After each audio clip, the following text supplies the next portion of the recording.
خالہ نے نہایت نازوں کے ساتھ بچی کی پرورش کے فرائض انجام دیے۔ حضرت مریم علیہ السلام جب کچھ سمجھدار ہوئیں تو حضرت ذکریا علیہ السلام نے بحکم خداوندی انہیں مسجد سے متصل ایک عمدہ مکان میں رکھا۔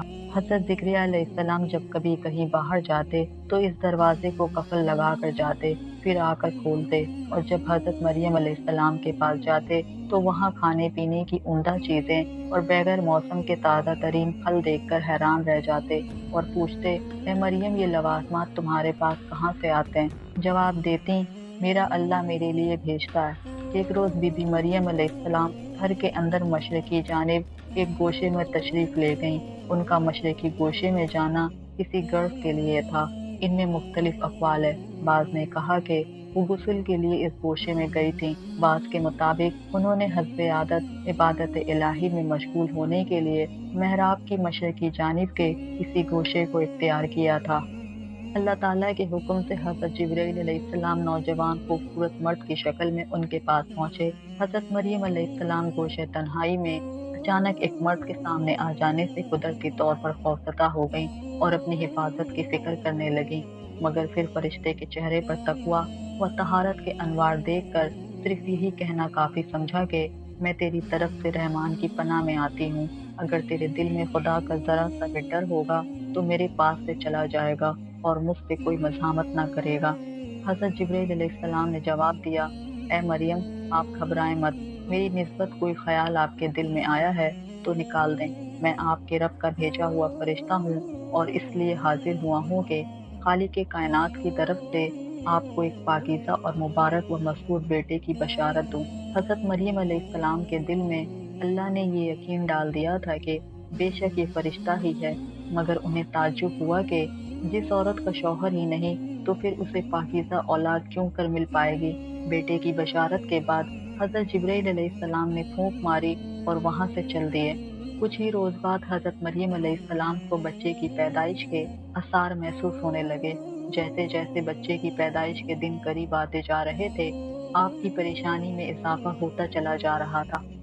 جب پیدائش کا وقت قریب آیا تو لوگوں کے خوف سے بیت المقدس سے تقریباً 8 میل دور جنگل کی جانب ایک پہاڑ کی طرف چلی گئیں۔ شاید یہ وہی جگہ ہے جسے بیت الالحم کہتے ہیں۔ اسی دوران تکلیف شروع ہو گئی تو قریب ہی واقع ایک کھجور کی جڑ کا سہارا لیا۔ ایک طرف شدید درد، تکلیف، تنہائی و بے کسی، سامان ضرورت کا فقدان، اور پھر سب سے بڑھ کر یہ کہ ایک پاک باز کو آئندہ بدنامی اور رسوائی کا تصور تک بے چین کیے ہوا تھا۔ حتیٰ کہ اس کرب و اضطراب کے غلبے میں زبان سے نکلا، اے کاش میں اس وقت کے آنے سے پہلے ہی مر چکی ہوتی کہ دنیا میں میرا نام و نشان نہ رہتا اور کسی کو بھولے سے بھی یاد نہ آتی۔ وہ مقام جہاں مریم علیہ السلام کھجور کے درخت کے نیچے تشریف رکھی تھی قدرے بلند تھا۔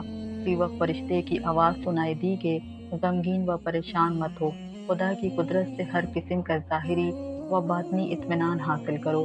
نیچے کی طرف دیکھو، اللہ تعالیٰ نے تمہارے لیے چشمے و نہر جاری کر دیے ہیں تاکہ پانی پیو، اور ذرا اس کھجور کو تو ہلاؤ، پکی اور تازہ کھجوریں ٹوٹ کر گریں گی، یہ تمہارے کھانے کے لیے ہیں، انہیں کھاؤ، چشمے کا پانی پیو اور بیٹے کو دیکھ کر آنکھیں ٹھنڈی کرو اور آگے کا غم نہ کرو۔ اللہ تعالیٰ سب مشکلات دور کرنے والا ہے، اور اگر کوئی سوال کرے تو اشارے سے کہہ دینا کہ میں روزے سے ہوں، مزید گفتگو نہیں کر سکتی۔ ان کے دین میں نہ بولنے کا روزہ رکھنا بھی جائز تھا۔ حضرت جبرائیل علیہ السلام کے اس پیغام سے حضرت مریم علیہ السلام کو اطمینان ہو گیا کہ میرا رب مجھے ضرور بدنامی اور رسوائی سے بچا لے گا۔ جب طہارت ہو گئی تو بچے کو اٹھا کر اپنی قوم کے لوگوں کے پاس آئیں۔ لوگ نامولود بچے کو دیکھ کر تعجب میں آ گئے اور بدگمان ہو کر بولے، اے مریم، یہ تو نے برا کام کیا۔ اے ہارون کی بہن، نہ تو تیرا باپ ہی بد ادبار آدمی تھا اور نہ ہی تیری ماں بدکار تھی۔ تو مریم علیہ السلام نے اس بچے کی طرف اشارہ کیا۔